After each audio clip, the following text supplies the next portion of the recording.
Thème de ce matin, toute bénédiction sous la lumière de Dieu.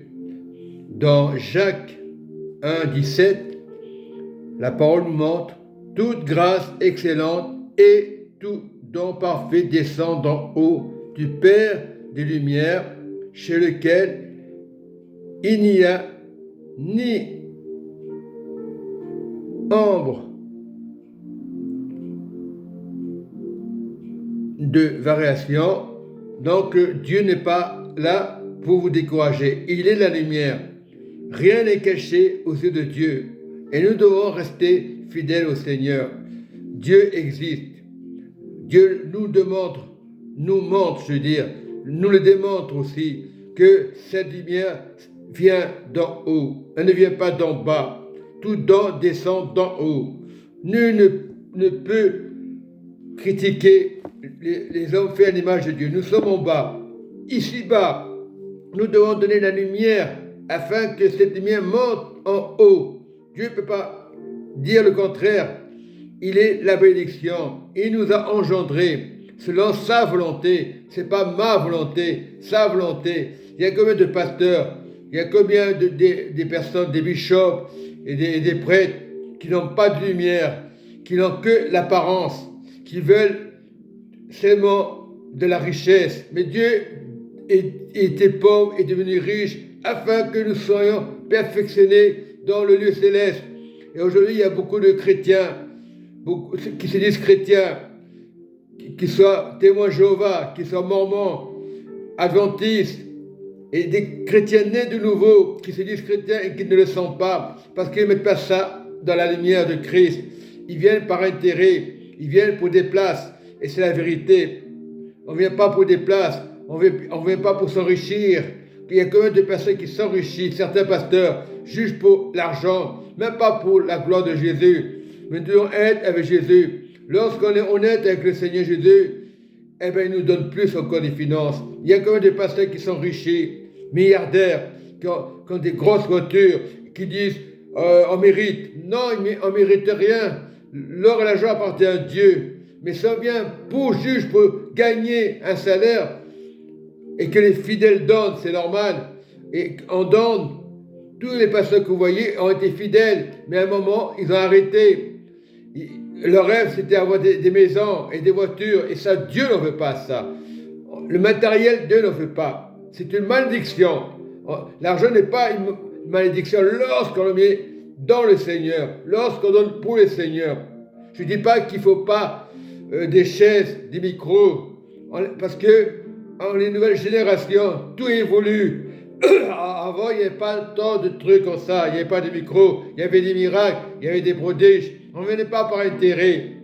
Le monde sont devenus des faux pasteurs. Ils n'étaient pas faux pasteurs.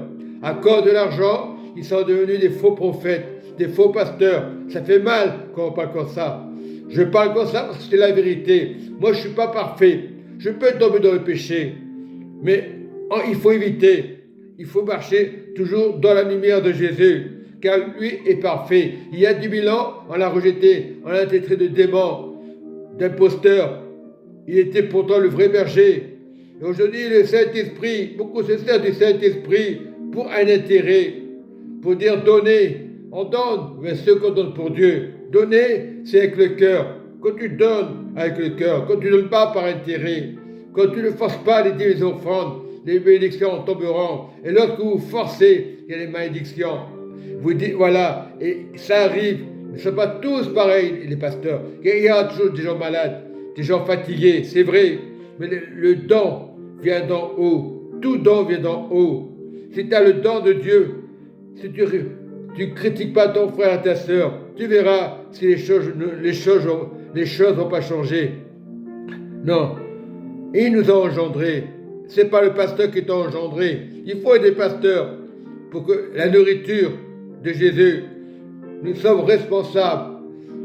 Jésus a été responsable pour sauver les âmes et nous sommes responsables. Il a fait la part des choses, nous devons faire la part des choses, mais pas par intérêt. De toute façon, on ne peut pas tricher. Je parle à tous les pasteurs, aux anciens, même à moi. Je n'ai pas trompé le monde.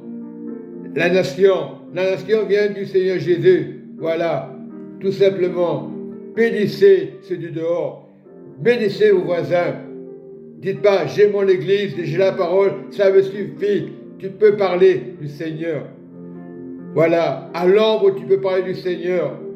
À ceux du dehors, tu peux leur parler. Même s'ils n'ont pas d'église, parle du Seigneur. Mais ils auront moins écouté Jésus. Tout simplement, peut-être une grâce pour un SDF, des personnes qui n'ont jamais parlé du Seigneur. Moi, j'en parle du Seigneur. Je ne dis pas, va dans mon église. Voilà, parce que c'est très bien la réaction. Tu leur parles du Seigneur, tu pries avec eux et tu pars. Et dis, Seigneur, dans ton cœur, donne une adresse à ces personnes. Et tout ça marche. Moi, ça marche. Je le sais, j'ai eu l'expérience. Mais je n'ai jamais forcé quelqu'un à aller dans une église. J'ai demandé mon adresse. Je l'ai fait de temps en temps, ça arrive.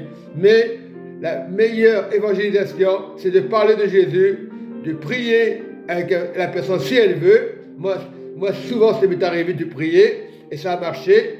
Et après, j'ai dit, Seigneur, fais ce que tu veux.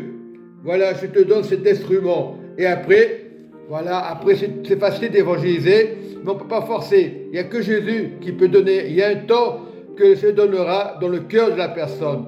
Soyez bénis, amen, amen.